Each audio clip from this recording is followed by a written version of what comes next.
Ra'iisul Wasaaraha Xukuumadda Soomaaliya Maxamed Xuseen Rooble iyo wafdi ballaaran oo horkacayo ayaa maanta u ambabaxay magaalada Abu Dhabi ee caasimadda waddanka Isutaga Imaaraadka Carabta. Rooble ayaa waxaa garoonka diyaaradaha ee Aadan Cadde ee magaalada Muqdisho ka sii sagootiyay ku-xigeenkiisa Mahdi Maxamed Guuleed iyo xubno kale oo ka tirsan golihiisa wasiirada Soomaaliya. qoraal kooban oo ka soo baxay xafiiska Ra'iisul Wasaare Rooble ayaa waxaa lagu sheegay in safarka Rooble uu la xiriiro xoojinta xiriirka iyo iskaashiga u dhaxeeya labada dal. Sidoo kale qoraalka ayaa intaasi ku sii daraya in Ra'iisul Wasaaraha inta uu joogo Imaaraadka uu kulamo gaar ah la qaadan doono madaxda sare ee dalkaasi. safarka Rooble ayaa ku soo aadaya xilli xasaasi ah isla markaana ay haatan ishayaan madaxweynaha waqtigu ka dhamaaday ee Maxamed Cabdullaahi Farmaajo oo dawladdiisu xiriirka u jartay Imaaraadka isaga oo dhinaca kale garab ka helaya dawladda Qatar. arrimahan oo idil ayaa ku soo aadaya iyada oo dhawaan Ra'iisul Wasaare Maxamed Xuseen Rooble uu raaligelin siiyay dawladda Imaaraadka Carabta taasoo la xiriirta lacagtii 2018 looga qabtay garoonka Aadan Cadde ee magaalada Muqdisho isaga oo u ballan qaaday in dib loogu celin doono lacagtaasi. waxayna tallaabahaasi dhabada u xaartay in dib markaasi u soo nooleyso xiriirka Muqdisho iyo Abu Dhabi. si kastaba Imaaraadka Carabta ayaa haatan doonaya in uu isku fidiyo siyaasad ahaan geeska Afrika iyo Badda Cas. waxaana shalay Abu Dhabi tagay Ra'iisul Wasaaraha dalka Itoobiya Abiy Ahmed halka uu maalmo ka sii horna uu tagay dalkaasi madaxweynaha waddanka Masar Abdi Fattah Sisi. dhinaca kalena magaalada Baydhabo ee xarunta gobolka Baay waxaa maanta dib uga bilaabatay doorashada 5 kursi oo kamid ah xubnaha golaha shacabka ee baarlamaanka Soomaaliya kuwaas oo deegaan doorashadoodu ay tahay magaaladaasi.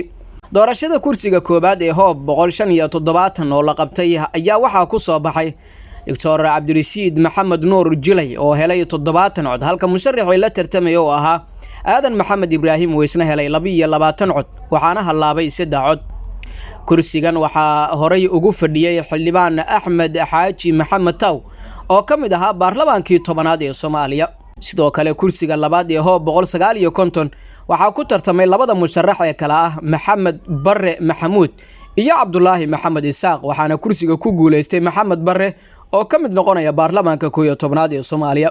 guddiga doorashada Koonfur Galbeed ayaa ku dhawaaqay in Maxamed Barre Maxamuud uu helay 27 cod halka musharaxii kale ee la tartamayna uu helay 23 cod. waxaa sidoo kale kursigan ku fadhiyay baarlamaankii 10aad xildhibaan Xasan Maxamed Ibraahim oo laga reebay inuu ka qayb galo tartanka. kursiga saddexaad ee Hoob 188 waxaa ku soo baxay Maxamed Cabdi Maxamed oo helay 73 cod halka musharaxii la tartamay Cabdisamad Aadan Isaaq uu isna helay 27 cod. sidoo kale waxaa halaabay 1 cod sida uu shaaciyay guddiga doorashada ee maamulka Koonfur Galbeed. Koonfur Galbeed ayaa dardar gelinaysa doorashada golaha shacabka oo muhiim u ah midda madaxweynaha waxayna noqotay maamulka ugu horeeya qabashada doorashooyinka ee baarlamaanka Soomaaliya.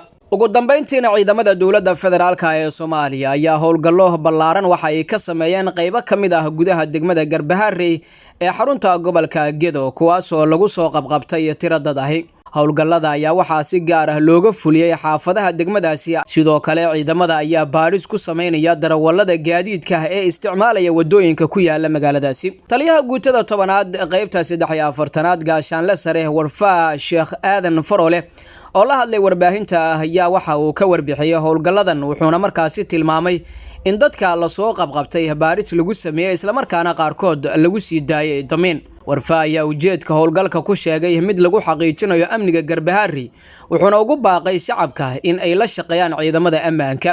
dhaqdhaqaaqyadan ayaa ku soo aadaya iyada oo muddooyinkii la soo dhaafay ay falal liddi ku ah amniga iyo weeraro ay ka dhacayeen gobolka Gedo ee koonfurta Soomaaliya. Garbaharey ayaa kamid ah magaalooyinka waaweyn ee loo qorsheeyay inay ka dhacaan doorashooyinka dalka gaar ahaan tan golaha shacabka oo laga dareemayo magaaladaasi.